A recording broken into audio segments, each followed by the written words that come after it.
Namaste. Today on Touch of Light, we're going to be sharing a story which I'll call Crossing a Threshold, Opened Long Ago.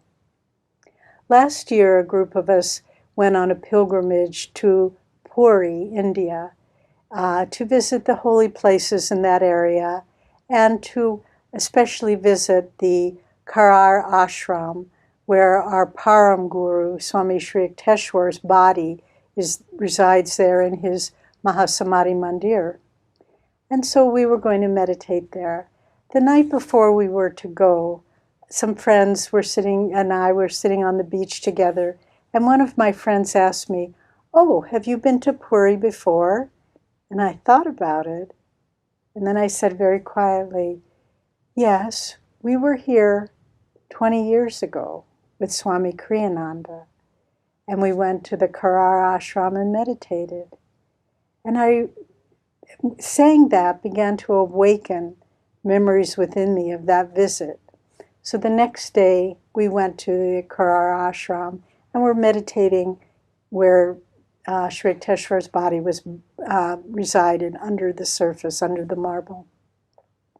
And as we meditated there, I could see in my mind's eye where Swami had sat, and he was in good health then, and he was so able to sit with such concentration and such focus. And I remember looking at him at one point, and I could tell that, or at least what I felt he was experiencing was the deep self-offering to his guru's guru, to accept his life, accept his service. And we were so moved by his vibration that at the end we all knelt before him and asked Swamiji to bless our discipleship as well. And as we sat there 20 years later, I remembered that very vividly.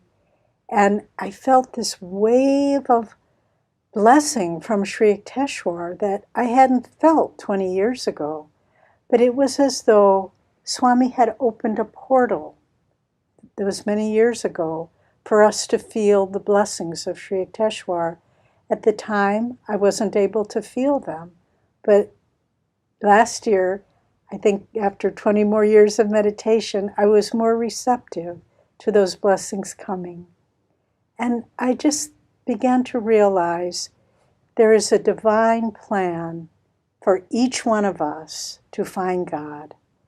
And there are experiences that we have that are like seeds being planted. They don't always come to fruition immediately, but any act of service, devotion, meditation, self-offering to the Guru, in time, according to God's plan for us, it will bear fruit. And I share this with all of you in your spiritual search, that God has foreseen each step of your spiritual life. Try to be open to it and to welcome the experiences that come, and to know that our life and our spiritual freedom are already planned, and they reside in the hands of God and Guru, and they will be offered to us when the moment is right. So never get discouraged, but keep trying, and know that that moment of supreme fulfillment, when our hearts are filled with God's presence, that will come one day in God's time.